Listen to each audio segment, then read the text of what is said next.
Bueno, Bueno, vamos a aprovechar que tenemos que arrancar de nuevo y vamos a presentar la ponencia que venía interesante, pero bueno, ahora vamos a retomar sobre los paisajes y estos sistemas complejos que nos va a plantear Miriam, la profe de Espacios Verdes para nosotros, Miriam Martínez, la magíster, que muy interesante va a ser esta presentación, así que pedimos disculpas. Bueno, esto está organizado desde el departamento, por eso yo como directora del departamento de producción vegetal, por eso me invitó a que haga la presentación, ya que arrancamos nuevamente. Y bueno, adelante Miriam, esperemos que salga bien. ahora sí. Bueno, la idea de pensar a los paisajes como sistemas complejos es tratar de pensar en este momento que para nosotros es un momento clave a nivel planetario, de qué manera las coberturas vegetales pueden integrarse pensadas como sistemas con otros sistemas, sobre todo urbanos, para entregar o sumar a la resiliencia frente a lo que es el cambio climático. Pensar a estos sistemas de coberturas verdes como sistemas complejos nos permitiría también pensarlos en clave de sistemas híbridos, no solo verdes o grises, como cuando planteamos la infraestructura gris, la infraestructura azul o la infraestructura verde, sino pensarlos a todos como si fuera un híbrido entre los tres, pero no separados, sino como una sola entidad que tiene distintos sistemas integrados. Para esto, los puntos que vamos a ir mirando tienen que ver con ver qué son los sistemas complejos, pensar el paisaje o describir el paisaje desde los sistemas complejos, hacer una pequeñísima reflexión sobre qué es el desarrollo y qué relación tiene el desarrollo y la sustentabilidad o sostenibilidad, que son el desarrollo y lo sostenible son tópicos muy importantes en este momento con el tema del cambio climático y, ustedes saben, con el tema de el documento de los límites del crecimiento que dio origen a la modelización de parte del MIT sobre la cantidad de recursos no renovables que teníamos y que los estábamos gastando sin pensar que no eran renovables. Entonces, una de las cuestiones a tener en cuenta es que nosotros cuando pensamos en sistemas complejos abiertos, tiene que ver con una cualidad con la que se organiza el sistema y podemos básicamente dividirlos en naturales y artificiales, y cuando las miramos sería como que la imagen de la artificial tiene que ver con una ciudad como muy densificada o con algo no vivo o no biótico, y cuando pensamos en naturales,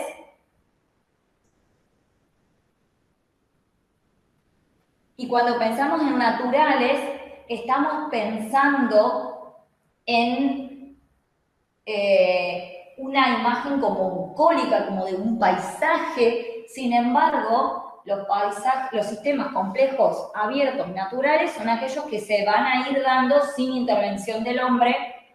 en su implantación. Tal vez sí, y acá retomamos la idea del tercer paisaje de Gilles Clement, en su abandono. Es decir, hay lugares que porque el hombre ha dejado de intervenir, hay una cierta restauración de esa cobertura verde, y si bien no son originarios del lugar, tienen una dinámica natural en su reinstauración, ¿sí? Y los artificiales también pueden tener partes bióticas, biológicas, con dinámicas ecosistémicas, pero la implantación de ese sistema no es espontánea o no es natural, sino que está mediada por la intervención humana. Desde este lugar lo que vamos a hacer es tratar de definir complejidad sin definir nada. ¿Por qué? Edgar Morin lo que decía es que no venía a dar una definición porque la complejidad no se podía definir, sino que lo que iba a hacer era una definición de Rodeo, que era describir cómo él veía que era la complejidad, o sea, cuáles eran esas cualidades o características que deberían tener los sistemas para entender que eran complejos. Entonces, la primera de esas características era pensar que todo el sistema funciona en una dinámica de red. Es decir, el ejemplo más claro que tenemos de esta dinámica de red son las redes sociales. Tanto Facebook como Instagram o como cualquier otra red social tiene que ver con afectar a una persona con su círculo, en este caso, de amigos o de gente que lo sigue, para impactar a través de esa sola persona en un efecto tipo cascada, porque cada uno de esos seguidores va a tener sus seguidores o sus amigos y el mensaje de esta persona va a reproducirse a través de esa red ampliada. Otro de los ejemplos, por ejemplo, tiene que ver con el efecto mariposa, de la típica película, que el efecto mariposa está definido como que el aleteo de una mariposa en una punta del planeta produce una tempestad del otro. Que lo que quiere decir es que un efecto pequeño en un punto puede producir un efecto en cascada del otro que magnifique enormemente un efecto positivo o un efecto negativo. Esto para nosotros como planificadores de paisaje es importante porque si lo que nosotros trabajamos es un efecto positivo, esa multiplicación va a ser extraordinaria. Si lo que estamos trabajando y hacemos una mala prospección es en realidad un efecto negativo, ese efecto negativo también se va a ver magnificado. Otra de las cuestiones que por ahí es lo que más nos cuesta como seres humanos, porque necesitamos entender y pensar que el pensamiento siempre está ordenado, es que cuando observamos los sistemas complejos hay un aparente desorden en la lógica con la que se están moviendo. Ese aparente desorden en la lógica con la que se están moviendo es parte del desequilibrio y búsqueda del equilibrio del sistema para seguir manteniéndolo vivo. Por ejemplo, los seres humanos, como unidades de personas, somos sistemas complejos que estamos en un ambiente que es un sistema complejo más grande y que establecemos relaciones con otros seres humanos. El punto tiene que ver con que para que yo tenga sed, mi cuerpo tiene que haber o transpirado o haber aprovechado el agua y produce un desequilibrio hídrico en mi cuerpo y yo tengo sed. Si yo no tuviera sed o no se produjera ningún desequilibrio hídrico, si yo no tuviera ningún intercambio con el ambiente, si yo no intercambiara energía, si yo no estuviera en contacto de permeabilidad energética con este ambiente, implicaría que mi sistema está muerto. O sea, la base del funcionamiento de un sistema complejo abierto es un permanente desequilibrio y búsqueda del equilibrio para hacer que el sistema siga funcionando. Entonces, lo que la gente siempre dice que es lo óptimo es el balance, lo óptimo es el equilibrio, lo óptimo es llegar a dos espacios de una ecuación compensada. En los sistemas complejos abiertos, el equilibrio, el balance o una ecuación compensada implica que el sistema se murió. O sea, para que el sistema funcione es un permanente desequilibrio y búsqueda del equilibrio. Es por eso que cuando lo miramos suena caótico, y otra de las cosas que marca Morin es que dentro del ADN del sistema hay una sensación permanente de caos, pero no es un caos de una distopía de destrucción, es un caos de funcionamiento, es decir, el mismo caos es parte del motor del funcionamiento. Y dentro de eso se deduce lo otro, que es lo que parece más inquietante, que para que el sistema funcione a veces hay lógicas paradójicas dentro del sistema y que el análisis de las unidades separadas no dan cuenta del sistema. El ejemplo más común de todos es el tema de evaluar, por ejemplo, la comunidad o la vida en comunidad de cualquier especie, antes había dicho de una rana o de cualquier anfibio, de cualquier insecto, en una laguna, por ejemplo, y lo que Moren le reclama a la academia científica es que con esta idea o esta búsqueda de la comprensión y del orden, de la lógica, se han ido particionando los saberes para poder tener como una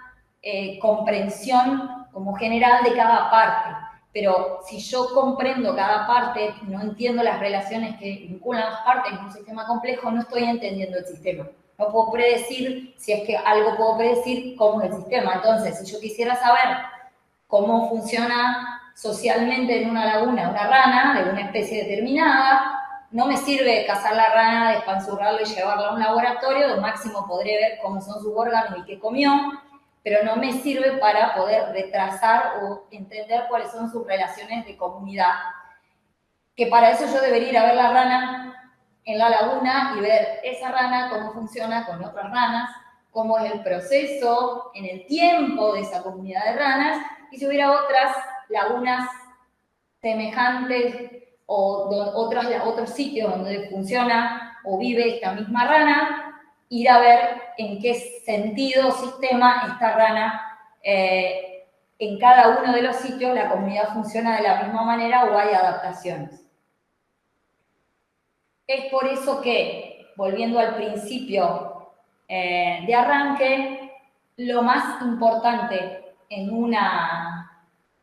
análisis de un sistema complejo, abierto, es entender que la base de ese sistema está en las relaciones que se establecen tanto entre los elementos como entre los grupos de elementos. Es también muy importante pensar que cada elemento o grupo de elementos están especializados, que tienen una función dentro de ese sistema, pero que tienen la posibilidad de refuncionalizarse para poder seguir sosteniendo el sistema a largo plazo. Para el castellano, nosotros estamos en la provincia de Entre Ríos, para el castellano de lo que sería rioplatense en Argentina, religar es una palabra que no nos termina de dar idea de lo que implica el tener que tramar o pensar eso como un tejido, que cuando yo saco una parte del tejido, piensen en un suéter, yo le hago un corte a 1, 2 o 3 puntos y tengo un agujero. Esa es la idea del religar o del retramar. Es por eso que es muy importante que entendamos el efecto de cascada que tiene, porque siempre parándome otra vez en tema de planificación, mi responsabilidad de planificador tiene que ver con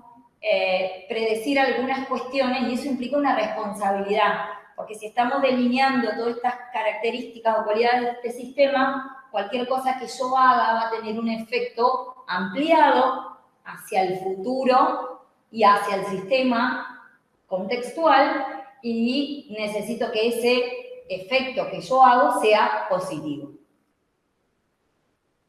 Es una afrenta tratar de modelizar en un dibujo un sistema complejo definido por Edgar Morin, pero como para que se entienda un poco es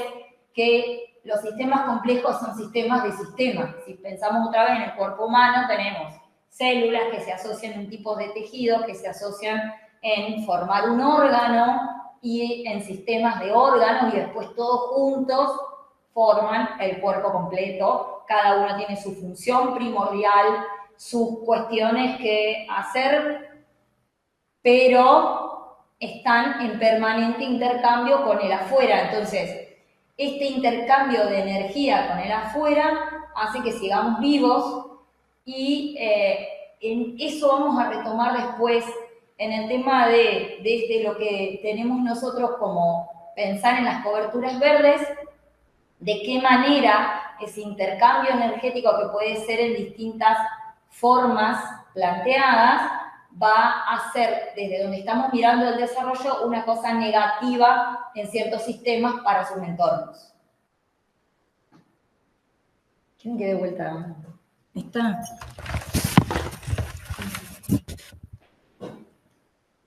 Bueno, entonces, lo que tenemos que tener muy en cuenta es que para entender cómo funciona un sistema complejo, necesitamos saber con qué otros sistemas se está relacionando,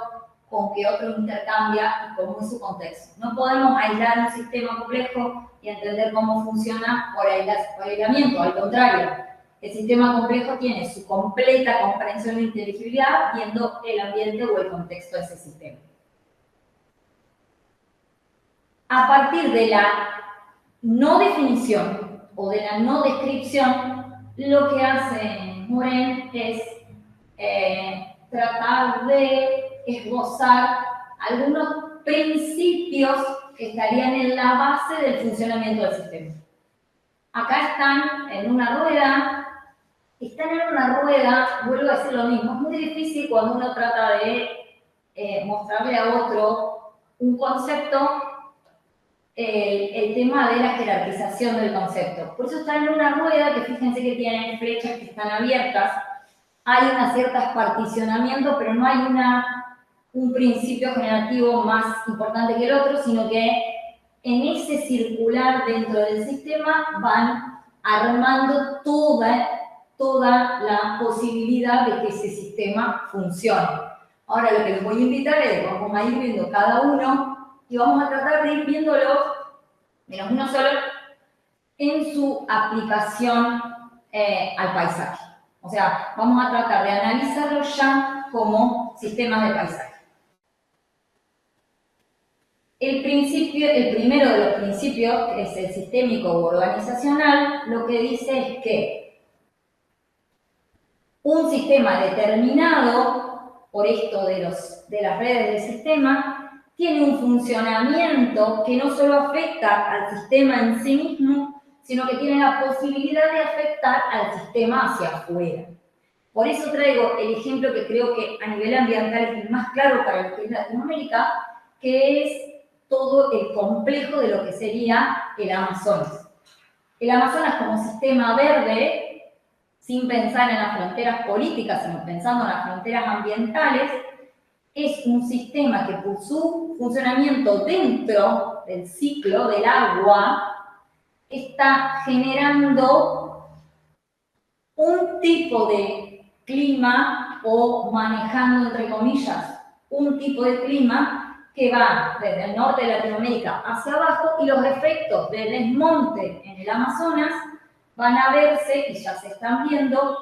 en desefectos de reguladores en lo que es el clima o la desprevisión del clima que teníamos acostumbrado en todo hacia el sur. ¿Por qué? Porque la masa verde del Amazonas es tan grande y el ciclo del agua que está haciendo funcionar, no solo a nivel de entre el suelo y la infiltración, sino a nivel atmósfera, es tan grande que afecta por fuera de las fronteras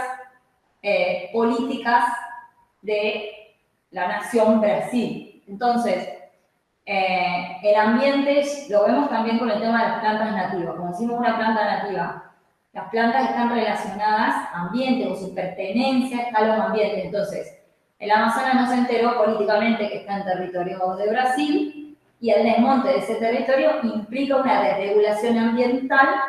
climática para toda América Latina. Entonces, no solo funciona dentro del sistema, sino también afecta a otros sistemas.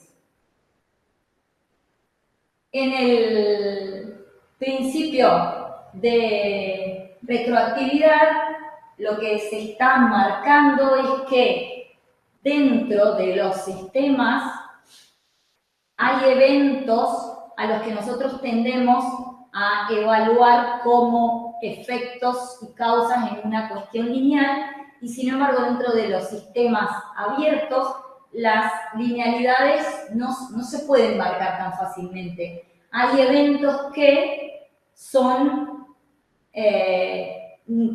causas y consecuencias de otras cuestiones sin seguir cuestiones lineales. Y una de los ejemplos que tenemos nosotros en lo que tiene que ver con paisajes son los que son las sucesiones de paisajes. O sea, nosotros vamos a ir mirando un paisaje en un momento, pero ese paisaje que vemos en ese momento es una foto del momento. No vamos a estar viendo, si no conocemos la sucesión del paisaje, cuál era la sucesión anterior o si este es el clímax. Entonces, en esa evolución va a haber especies que van a desaparecer de ese lugar y correrse porque necesitan sol o porque eran las que tenían que generar que el sistema se ponga en funcionamiento o regenerar para que otras tengan las posibilidades. Entonces, estos causas y efectos están en círculos complejos y de última, por ejemplo, si en este lugar antes se generó una comunidad de herbáceas, no es que esas herbáceas desaparecieron y si yo estoy viendo esta foto voy a decir, uy, qué lástima, estas plantas se perdieron, sino que esas herbáceas, por sus características y por sus necesidades, se mudaron hacia afuera, tal vez porque eran heliófilas. Entonces, en la complejidad, todo no es tan lineal en la descripción de concatenación de causas y efectos. En lo que es el principio hologramático, Morel lo que dice es, el sistema tiene adentro la capacidad de reproducir el sistema o la forma del sistema en sus partes. Y yo traje lo que me pareció más gráfico, que es un árbol. Un árbol tiene una estructura biológica cuando yo lo veo en sus ramas, y cuando yo observo de cerca las ramas nuevas, dentro de esas yemas hay una genética que le dice a la yema cómo crecer, y la rama es casi una réplica de la forma en la que crece el árbol para darle la estructura al árbol. Entonces, dentro de los sistemas hay como la información del sistema completo. Bueno, les dije que uno no era de paisaje, pero creo que uno de los que se va a entender mucho más el tema del principio dialógico. ¿Qué es lo que dice el principio dialógico? Lo primero que dije, uno mira un sistema y cree que las cosas son de una manera como las pensamos los seres humanos, tratando de darle un sentido absoluto a todo, y no todo tiene un sentido absoluto. Y si nosotros leemos un libro que escriben Morel y Jean Baudrillard, que habla sobre la violencia del mundo y toma el foco sobre lo que es la caída de las Torres Gemelas, en un momento del planteo, que es por eso que lo traigo, dice, en sus reflexiones, lo que dicen es que no solo fueron un evento a nivel global, pero que nosotros mirando ese evento a nivel global, que produjo después, y ya sabemos que por eso es un punto, que produjo una respuesta, o sea, esto se produce con un atentado y produce de parte del Estado, que en este caso es Estados Unidos, una respuesta frente a la zona donde estaban teóricamente los terroristas produciendo una guerra. No voy a hablar sobre quién tiene la culpa o no, o poner juicios de valor. Lo que dice Morel y Baudrillard es que el objetivo de este atentado, entre otros, aunque invocado, no es destruir totalmente el sistema donde se produjo el atentado, que el atentado es como una retroalimentación para el sostenimiento del sistema en general, es decir, si vamos a pensar en que se están dando a nivel global distintos tipos de guerras, estos tipos de eventos lo que hacen es alimentar esos sistemas y no destruirlos. Entonces vamos a tener de un lado el país donde se produce el atentado, que es el damnificado, y del otro lado el que produce el atentado, que sería el productor, pero a ambos les sirve el sistema atentado para seguir sosteniendo el sistema en general. No es que el atentado va a terminar con el sistema, de alguna manera está alimentando el sistema. Entonces, dentro de los sistemas complejos existen lógicas contrapuestas que hacen que, como está planteado el sistema siga funcionando. Y esta es la clave que de partir de lo que es Morin, y esto no lo dice solo Morin, viene visto desde mucho antes, pero la ciencia del positivismo como que nos hizo creer que podemos observar las cuestiones siendo absolutamente objetivos de lo que estamos observando. Morin pone el planteo de que no hay manera de que nosotros, como sujetos de algún tipo de sistema complejo y construidos dentro de algún tipo de tejido social, familiar y cultural, seamos absolutamente objetivos frente a lo que estamos mirando. Entonces, como sujetos observadores del sistema, somos parte del sistema y tenemos tomado un partido de observación. Y les pongo como pastizal porque hay mucho prejuicio sobre todo los sistemas espontáneos que parece que no están prolijos, ordenados, que no están cortados. Entonces, la observación de belleza, de funcionalidad, de beneficios, no van a estar dentro del sistema, sino van a ser una verdad del sistema. Van a estar en relación a la percepción de quien los ve. Nosotros fuimos a hacer una intervención en una reserva y lo que más nos llamaba la atención cuando hicimos la devolución es que las mismas personas que viven en el lugar percibían al sotobosque del monte como algo que era sucio y que había que limpiar. No lo entendían como parte del sistema, lo entendían como algo que era una mugre. Bueno, muchas veces nosotros no estamos pensando en las dinámicas naturales cuando observamos un lugar, sino que le aplicamos principios de observación que tienen que ver con otras cuestiones. Es por eso que desde la planificación uno tiene que intentar, y digo que esto no es posible absolutamente, pero intentar dejar de lado ciertas subjetividades o ciertos prejuicios para poder escuchar de estos que decía que conviven varias respuestas para los mismos desafíos, otras respuestas de otras personas explicándonos a nosotros desde qué perspectiva se hacen y cuál es el tipo de análisis, y tal vez entendiendo que el análisis que el otro hizo tal vez es un poco más complejo, un poco mejor, o que tiene menos efectos negativos de lo que yo había hecho en el análisis. Entonces, la idea de entender que estoy dentro del sistema que estoy analizando, que no soy objetivo con eso, es un gran punto de partida para la humildad en frente a lo que son las reflexiones sobre ese sistema. Bueno, en el tema del principio de recursividad, lo que tiene que ver es que dentro de ese sistema hay la posibilidad de rearmar el sistema. Ese sistema va a poder rearmarse del modo en el que yo tenga la posibilidad de una secuencia. Por ejemplo, esto es un arroyo en la ciudad de Paraná, que como ustedes verán, no tiene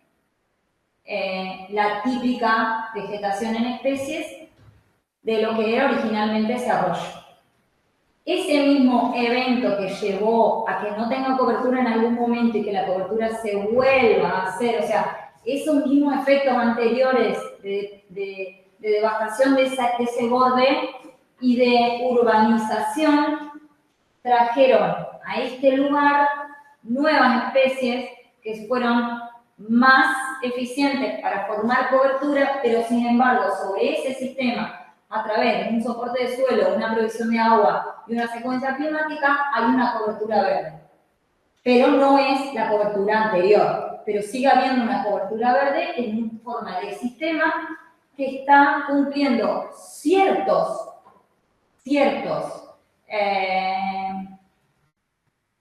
servicios ambientales a nivel contextual del arroyo, pero no va a estar cumpliendo ciertos otros. ¿En qué sentido? El sistema de cobertura verde no es solo en este lugar, va a estar asociado a cierta cantidad de fauna o de flora, y en este caso, la mutación en la complejidad de las especies, la composición de la especie, va a estar afectando a otros sistemas que estaban asociados a las otras especies.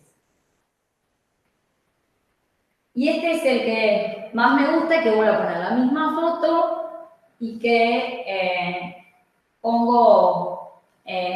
la imagen más típica del efecto de autonomía e independencia clásica, es la bandada o el cardumen, que tiene que ver con que para que todos puedan llegar a hacer una migración de cantidades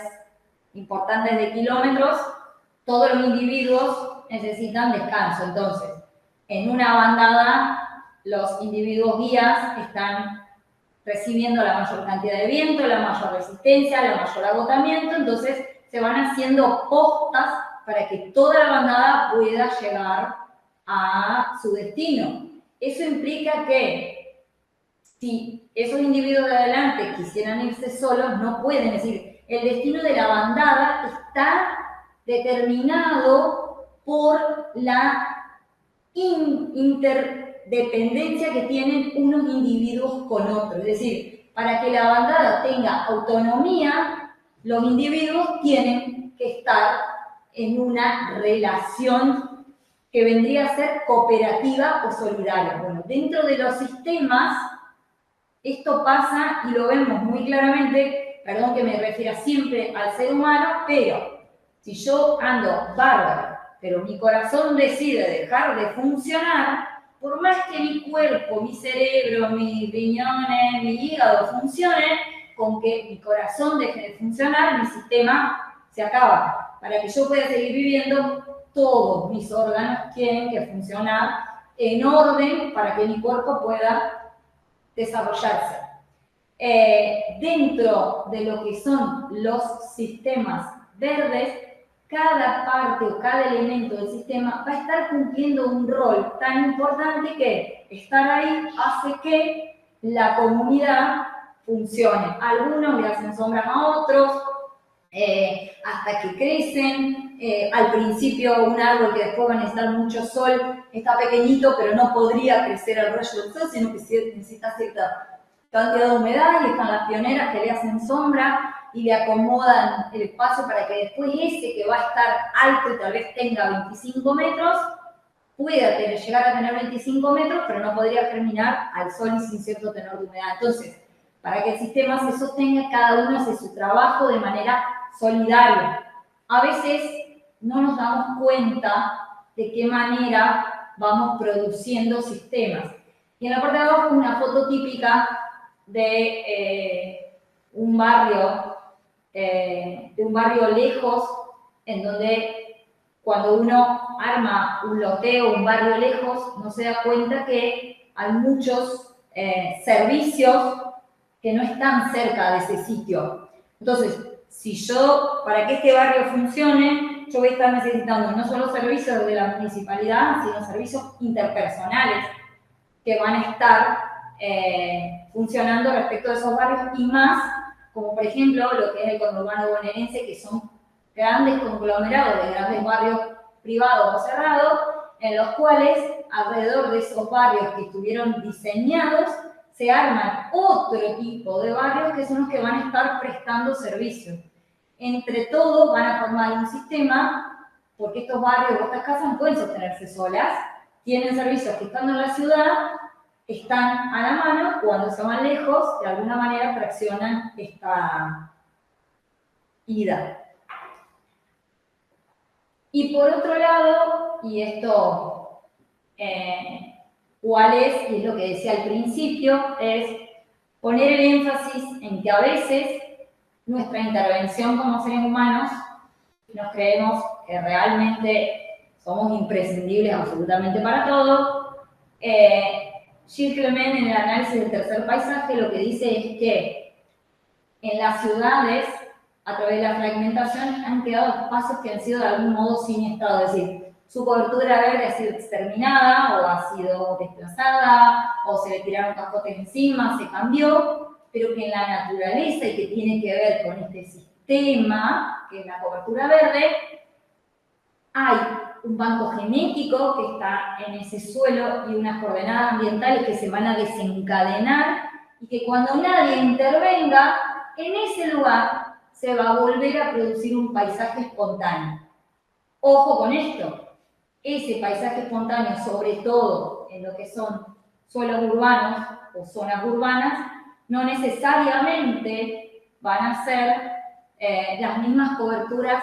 originales o naturales o nativas de ese lugar. ¿Por qué? Y porque en el medio sucedieron un montón de eventos que desnaturalizaron ese lugar y tal vez le aportaron, como nosotros, por ejemplo, cuando uno circula por las ciudades o por las rutas y ve coberturas en las banquinas y ve esas plantas que están bárbaras, que han formado comunidades, y uno asume, hasta que no se pone a investigar, que todas esas plantas que están ahí son nativas del lugar. Y sin embargo, nosotros tenemos un montón de especies que las vemos como espontáneas en las ciudades y que definitivamente no eran nativas de nuestro lugar, pero siguen funcionando como cobertura verde. En el espectro o en la descripción de Gilles Clement, él no tiene una observación sobre las plantas nativas. Es más, es un punto sobre el cual Gilles Clement no tiene una particular definición de importancia, sino que él piensa como importante el sistema verde como cobertura de suelo en lo que el sistema verde puede regenerar, y mientras haya cobertura, por eso habla en otro libro, el tema de las plantas peregrinas, lo que le importa es que ese sistema verde sea sustentable a largo plazo. Y eso es una toma de partido, no tiene nada que ver con otra cuestión, tiene que ver con eso. Esto es muy importante, vuelvo a rescatar, que es esto, es decir, en los sistemas abiertos las relaciones son importantes porque son las que van a cualificar las funciones, la durabilidad, la sostenibilidad de ese sistema. Los elementos tienen dentro de sistemas complejos una especialización, es decir, cada elemento estuvo en la evolución de ese sistema perfeccionándose para hacer una tarea. ¿Por qué? Porque es eficiente tener un elemento que haga una tarea que se va a asociar con otros elementos y va a formar un sistema tal vez similar, como volviendo a lo del cuerpo humano tejido, que van a formar otros sistemas. ¿Por qué son importantes estas relaciones entre sistemas y elementos? Porque cuando hay un elemento que disfunciona, la capacidad que tiene el sistema es de hacer que estos elementos que tenían una función principal puedan, dentro de una función vecina, readaptarse y empezar a cumplir, aunque sea a medias, la función que el otro estaba cumpliendo, y se retraman relaciones en el sistema. Una de las cosas más sencillas de explicar es, si yo tengo un dolor en el talón de la pierna derecha y no quiero pisar porque tengo dolor en el talón de la pierna derecha, en un momento voy a seguir caminando y voy a pisar, y mientras tanto no me va a pasar nada. Pero después voy a empezar a sentir dolor tal vez en la cadera izquierda, porque la columna, para poder caminar en otro equilibrio diferente con el pie del talón, el talón del pie derecho hacia arriba, ha tenido que modificar su estructura en una posición en que no es natural, y entonces voy a empezar a afectar, tal vez, si esa refuncionalización es a largo plazo, voy a empezar a afectar la cadera de lo izquierdo. Por lo tanto, y acá está la clave de todo, ¿cuánto podemos como seres humanos, y en el tema que viene tiene que ver con el tema del desarrollo, afectar un sistema hasta el punto en el cual ese sistema no tenga capacidad de readaptación? Ese es, creo que la gran pregunta que nos tenemos que hacer es, ¿hasta qué punto es el punto límite de readaptación del sistema en el que vivimos? Esto es lo que adelanté antes, y les pongo lo del cactus, porque creo que hablando de la naturaleza, a mí me maravilla cada vez que miro a la naturaleza y veo el funcionamiento de la naturaleza, realmente me maravilla. Y una de las cosas que uno dice es, la fotosíntesis se produce en concurso simultáneo de dióxido de carbono y energía solar. En general es así, pero hay ciertos individuos vegetales y ciertas especies que por vivir en climas demasiado inhóspitos y demasiado secos han tenido que readaptar el sistema para poder absorber el dióxido de carbono en un momento y reservar la energía. Por otro lado, porque abrir los estómagos durante el día sería suicida. Entonces, en los cactus tenemos una absoluta readaptación de ese sistema cactus de lo que era originalmente la función de fotosíntesis en una evolución en el tiempo, es decir, en el intermedio debe haber habido un montón de individuos, futuros cactus, que no pudieron relacionarse, que no pudieron soportar el sistema, y lo que tenemos es como el modelo terminado de la adaptación del sistema. Y otro tema es, vuelvo, la misma foto porque sirve, digamos. Cuando hay un sistema siniestrado y el sistema tiene la información de cómo rearmarlo, lo que toma son los elementos que tiene a la mano para rearmarlo. Es decir, no puede salir a buscar un banco genético que no tiene, va a buscar del banco genético que tiene. Fíjense, en el contenedor, evidentemente deben haber sacado tierra o lo que fuera de algún lado, y lo más digamos, fuerte o vigoroso para crecer fue esa gramilla, la cubrió entera y hasta desborda, y es un sistema de cobertura verde. Y del otro lado lo mismo, fíjense que hay cañas, que hay tártagos, y que ese no era la cobertura, y en el fondo se veían unas vignorias rosadas que tampoco son nativas. Sin embargo, el único banco genético que tenía el sistema era ese, y era mejor tener esa cobertura verde que no tener nada. Porque el tema del agua corriendo y el sostenimiento de las máquinas es mejor ese sistema que nada para lo que es el sistema completo. Y acá es lo clave, que está atado al otro, es que sí o sí en los sistemas, cada vez que haya una imposibilidad de cumplir una función a largo plazo y haya la posibilidad de incluir elementos que se inserten en ese sistema y cumplen esa función de ese otro que dejó de funcionar, el sistema va a priorizar la persistencia a largo plazo del sistema a no incorporar un elemento, incluso si no pertenecía al sistema antes. Y acá está la clave del tema de las invasoras, de todo lo que hacemos cuando movilizamos especies sin pensar cuál es su efecto a largo plazo en el lugar donde lo ponemos. Y la foto esa tan hermosa que vemos ahí es en la ruta 168 yendo de Paraná a Santa Fe, en otoño, con el sol del ocaso, y efectivamente, visualmente es extraordinaria. Pero la Melini repens es una gramínea africana que es invasora desde el sur de México hasta el sur de América Latina, que está en espacios abiertos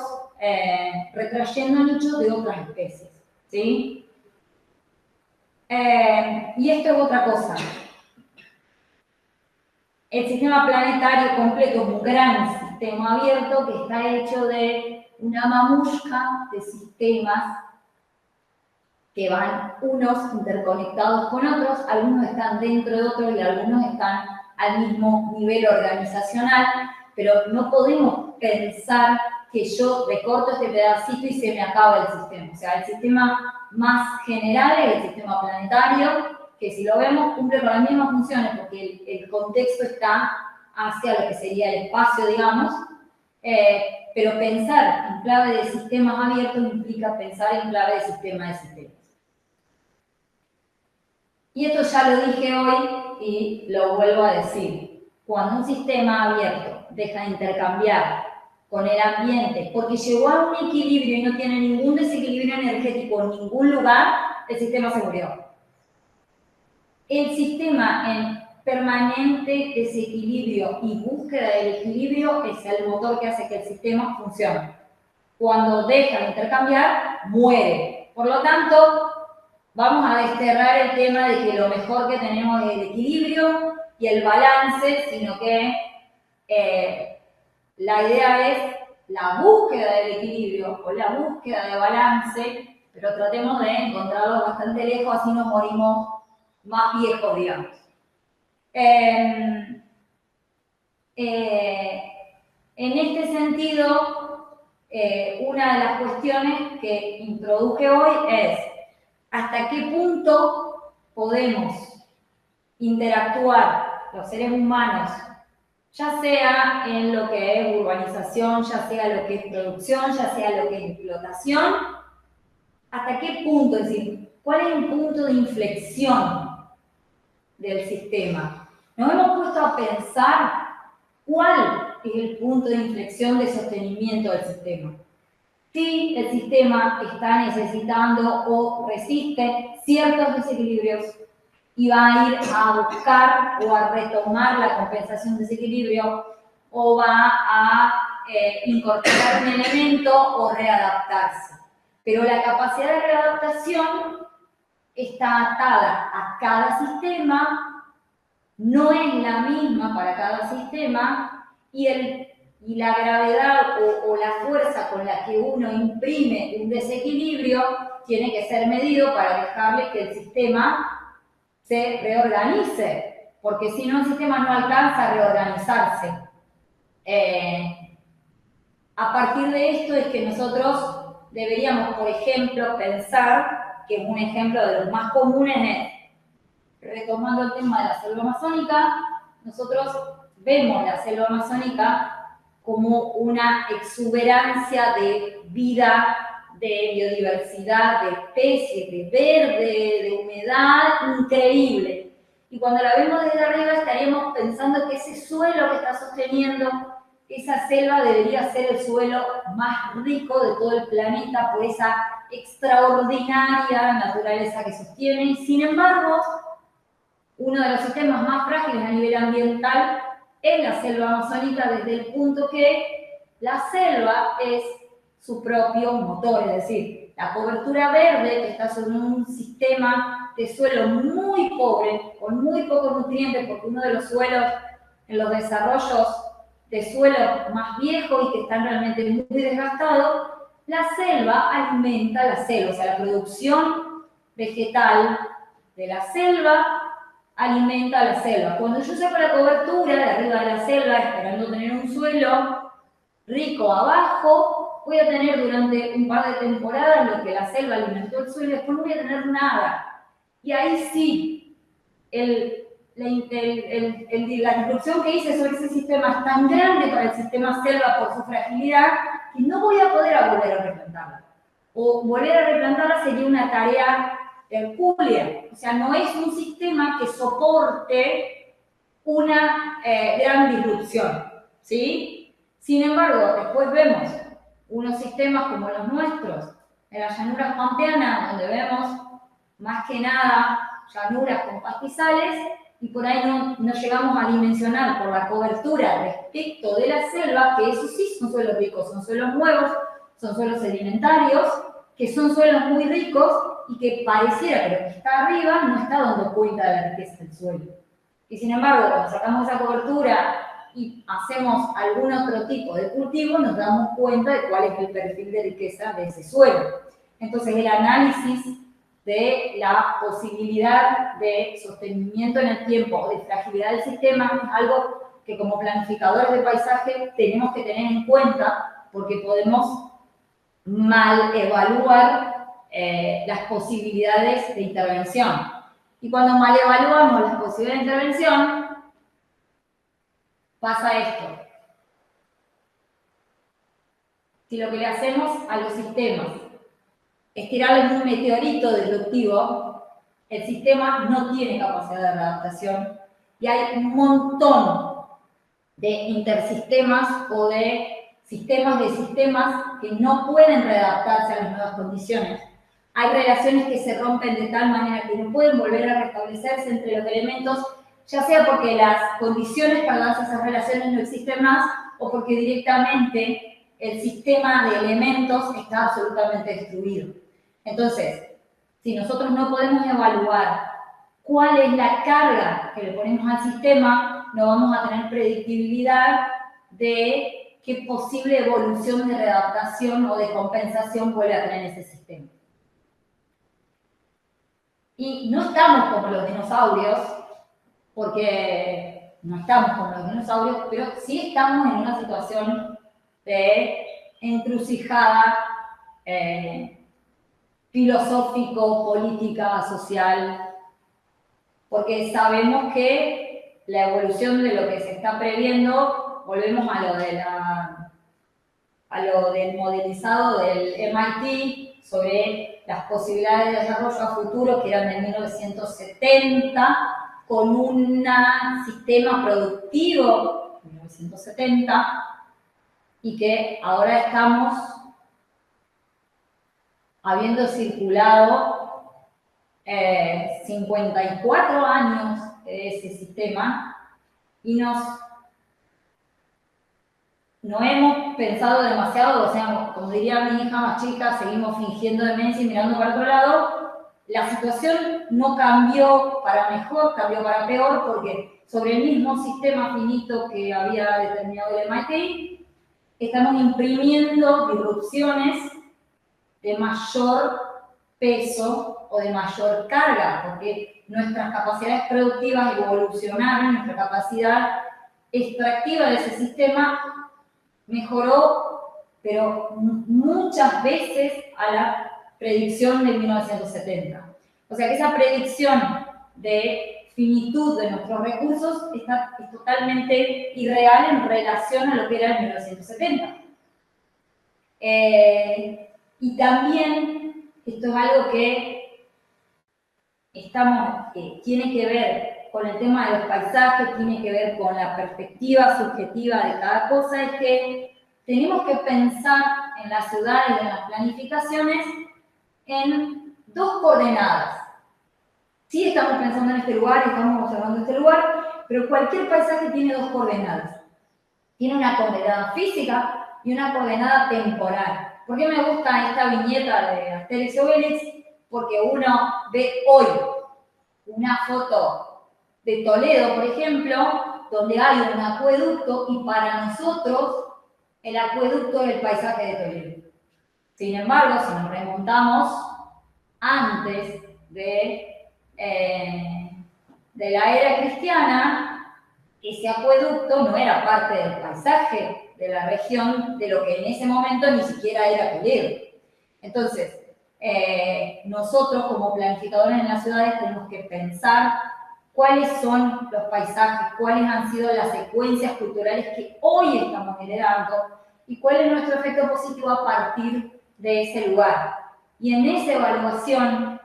es que la palabra paisaje, cómo entendemos el paisaje, de dónde lo vamos a abordar, y mi propuesta es pensarlo no como imagen, no como una pintura verde de un lugar, sino como esto que planteaba al principio, un sistema integrado que definitivamente si lo vamos a diseñar va a ser artificial, pero que tratemos de producirlo desde una comprensión de un sistema vivo para que perdure. Y para eso tenemos que evaluar la dimensión espacio, que es donde estoy trabajando, pero la dimensión tiempo, que tiene que ver con la prospección. Y ahora, el tema de la palabra sustentabilidad. Creo que la hemos usado tanto, pero tanto, que está muy bastardizado el tema del concepto. Le hemos puesto condimentos que, para mi gusto, la están como dibujando en el sentido de poder apropiarnos de esa palabra, suavizarla y hacerla, creo que políticamente correcta, y de eso me hago cargo yo de lo que digo. ¿En qué sentido? Para mí, en muchos aspectos, la palabra sustentabilidad es como el paquete ese, el botellita de pastillitas que le receta el médico a este señor porque en realidad el señor trabaja en una fábrica, hay contaminación, está enfermo por la contaminación, pero estas pastillitas no van a cambiar el sistema en donde el señor vive, que lo está enfermando, sino van a poner un parche compensatorio a ese sistema. Entonces, hoy nosotros, en el lugar donde estamos en un momento que la encrucijada filosófica, política, social, implica qué tipo de decisiones vamos a tomar respecto del sistema en el que estamos viviendo, cuáles son posibles, cuáles son efectivas, cuáles están en nuestras manos para que esto mejore. Y a veces creo que hablar tanto de sustentabilidad es como que nos hace perder un poco, y yo les muestro mi forma de mirarla, en qué sentido. La palabra desarrollo, por definición, tiene que ver con una definición de un proceso continuo que implica un crecimiento. O sea, es más, un desarrollo de una planta, yo tengo una semillita que germinó, creció y que a veces se grande, pues es un individuo grande. Todas las veces que me hago referencia al desarrollo, estoy hablando de un proceso y siempre hay una idea de crecimiento, es decir, que algo que nace pequeño se hace grande, o algo que sacó poquito, después saco mucho, ¿sí? Y ese algo que crece es algo que crece hacia el futuro.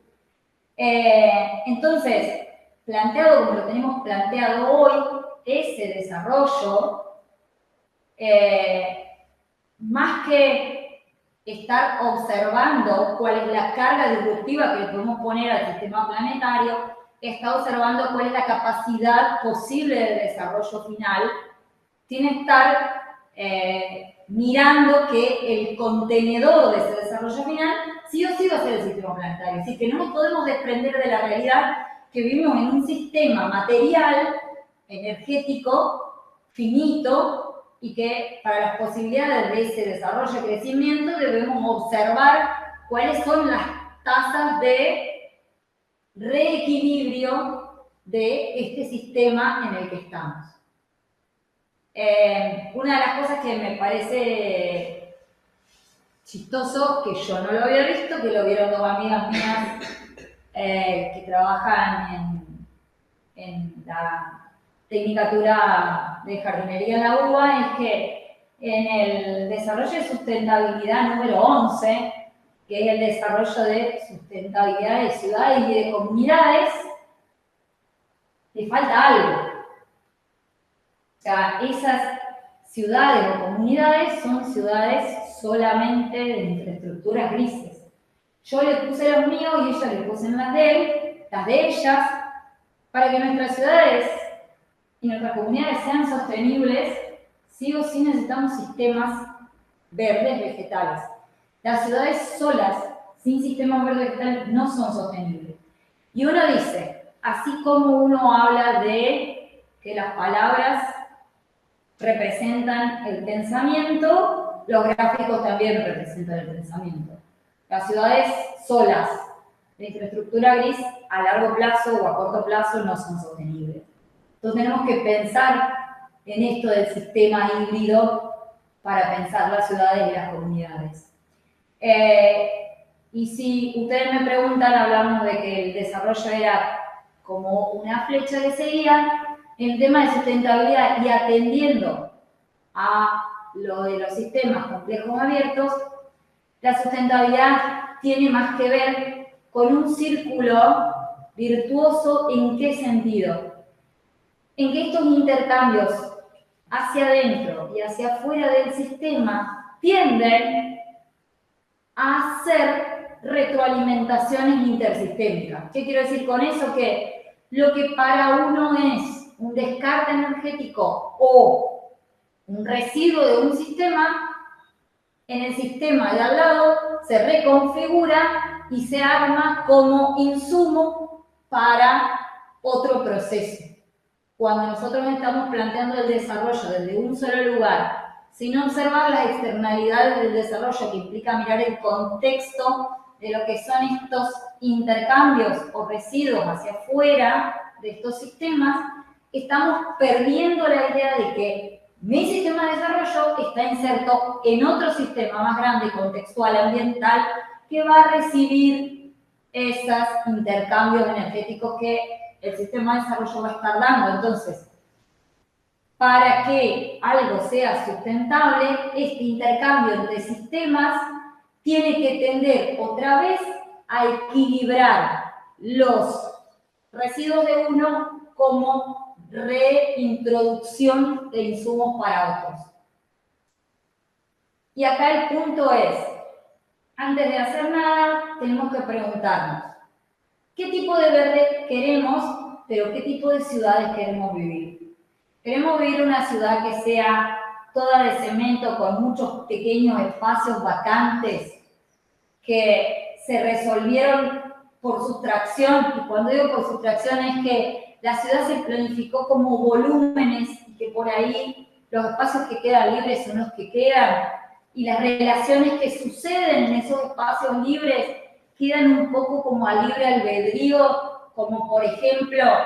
no sé si se acuerdan, ahora no me acuerdo bien de la fecha, pero creo que era alrededor de 2015 o 2016, circula por internet una foto, que tal vez era una fake news, no sé, pero que en Londres, por reflexión de uno de esos edificios que sacan, que no absorben el calor los vidrios y que son superficies espejadas, producían tanta energía calórica hacia afuera que un auto tenía derretido un espejo retrovisor. O sea, si el edificio es energéticamente sostenible, pero está produciendo hacia el entorno ciudad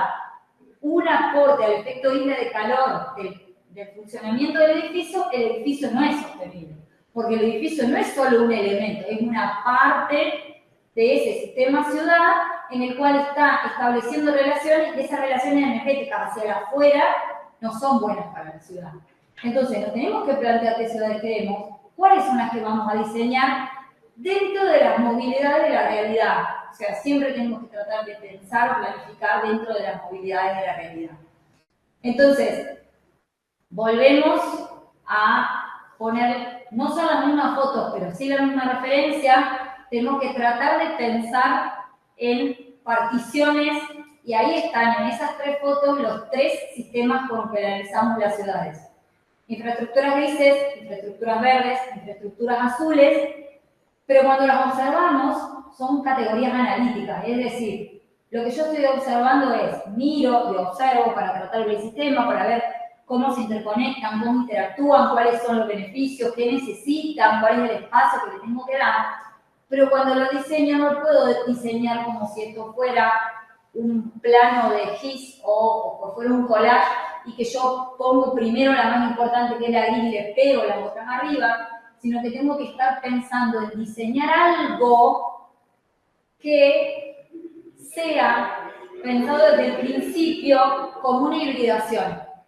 Y les digo que me costó, y no estoy muy feliz con la foto que encontré, pero me costó y seleccioné un montón de fotos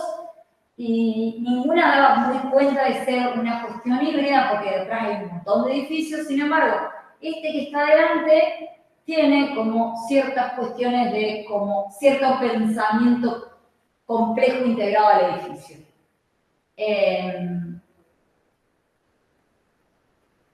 A partir de estas ciudades híbridas, lo que deberíamos estar pensando es que todo el diseño tiene que ir a cumplir como estas metas que tienen que ver con que estos elementos y sistemas